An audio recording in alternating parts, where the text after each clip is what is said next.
코로나도 끝나가는 분위기라 주식도 막 올라가고, 최근에는 추가 부양책도 작게 한다고도 하고, 심지어는 금리 인상에 대한 이야기까지 들리는 것 같은데, 이제 이거 금 끝난 거 아니야? 여러분의 투자 첫걸음을 만들어줄 투스텝의 양벨입니다. 왜 제가 웃고 있냐고요?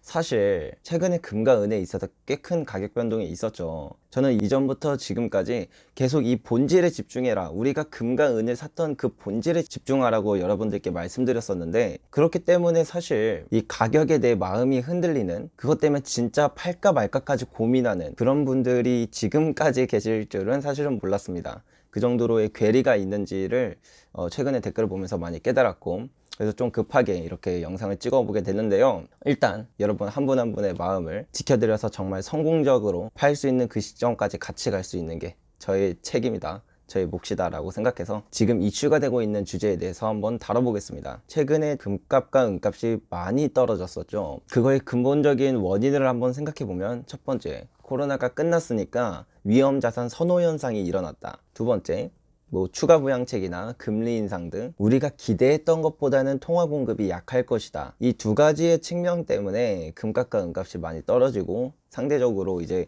주식 가격이 많이 올랐는데요. 그리고 또 여기서 하나 추가적으로 이런 고민도 하시는 분들이 계시더라고요. 비트코인 가격은 오르는데 금값이 이렇게 떨어지는 거 보면 이제 비트코인이 금을 대체한 거 아니야? 이미 대체한 거 아닐까? 이렇게 생각하시는 분도 계시더라고요. 제가 하나씩 그러면 답변 드리도록 하겠습니다. 코로나 때문에 위험자산 선호 현상이 일어나서 금값이 떨어지는 건 너무나도 당연한 겁니다. 이게 단기적인 이슈고, 예컨대 2000년부터 2011년까지 금값이 약 8배 이상 상승했을 때도 그 차트를 길게 늘어뜨려서 보면 정말 쉬지 않고 오른 것 같지만, 그 부분을 아주 자세하게 다 면밀히 살펴보면 1년 이상 횡보했던 적도 정말 상당히 많았고, 그리고 정말 심할 때는 마이너스 30%까지, 금값만 마이너스 30%까지 빠지는 그런 조정도 얼마든지 있었습니다. 사실 그런 게 되게 자잘자잘한 이슈들 때문에 그런 일들이 벌어졌던 건데, 그런 것에서는 아까 말씀드렸던 위험자산 선호 현상, 이것 때문에 중간에 금이 횡보하거나 큰 조정이 올 때도 있었다는 것이죠. 그렇다면 우리는 한번 생각해 보아야 합니다.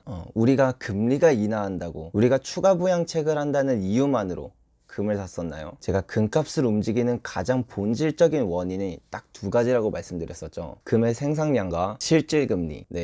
한번 그러면 금의 생산량과 실질금리를 한번 확인해 볼까요? 자, 실질금리를 보시면 저희가 지금 금 가격이 떨어지는 거니까 지금의 물가 상승률을 알아야 하고, 지금의 단기 국채금리를 알아야겠죠. 근데 지금 아마 물가 상승률은 지금 미국이 엄청난 코로나 위기를 다시 한번 겪고 있기 때문에 좀 떨어졌을 겁니다. 그리고 단기 국채금리를 한번 살펴보면 0.11%, 오히려 더 떨어졌죠. 따라서 단기 국채금리는 그대로지만 아마도 저희 인플레이션율이 코로나가 더 심각해졌기 때문에 좀 더 떨어졌을 거라고 생각이 드는데요. 그럼에도 불구하고 실질금리는 아직도 마이너스에 있습니다. 그리고 제가 실질금리가 마이너스로 빠져든 순간부터 보통 3번의 파동을 그리며 실질금리가 하락한다고 말씀드렸고, 그게 약 10년의 기간 동안 이루어지는 게 지난 200년간의 흐름이라고 말씀드렸었죠. 그럼 우리가 진지하게 고민해 봐야 될 것은, 실질금리가 여기가 최저인가?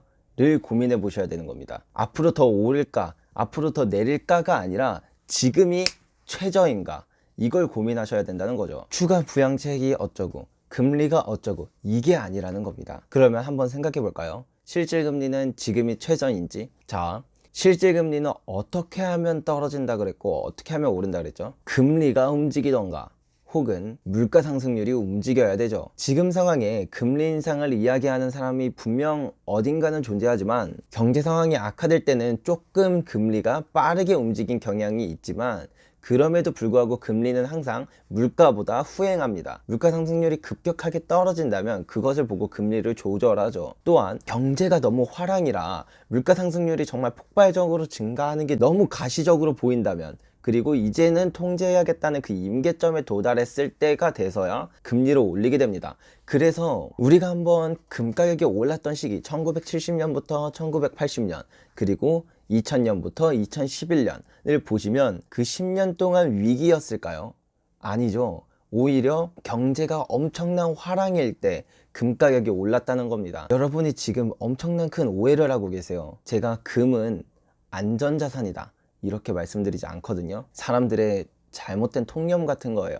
위기가 와야 금가격이 오른다, 이렇게 지금 잘못 생각하시고 계신 거예요. 오히려 경제가 나아지고 회복되고 성장이 일어나고 물가가 상승할 때부터 금가격이 폭발적으로 올라가는 겁니다. 2008년 금융위기가 일어난 당시 금가격이 마이너스 30%까지 빠졌죠.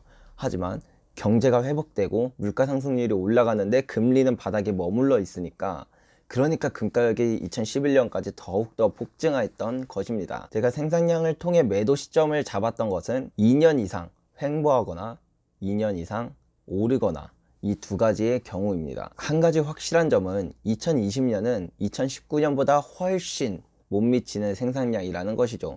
그러면 적어도 우리가 매도 시점으로 잡아야 할 것은 2021년에 정체하고 2022년에 정체하거나, 혹은 뭐 2021년과 2022년 둘 다 상승하거나, 이 두 가지 중 하나라도 이루어진다면 그럼 우린 2022년에 매도할 수 있게 되는 겁니다. 투자를 대응의 영역으로 생각하는 건 맞습니다. 하지만 가장 중요한 것은 내가 정한 그 투자 원칙, 그걸 지키는 게 진짜 현명한 투자를 하는 거라고 저는 생각합니다. 다음으로 비트코인에 대한 저의 관점은요, 물론 이번에 비트코인이 금보다 훨씬 더 많이 오를 수는 있습니다. 정말 그 화폐를 대체하는 그런 새로운 자산으로 인정받을 수도 있죠. 하지만 그렇다고 해서 금 가격은 안 오르고 비트코인 가격만 오른다?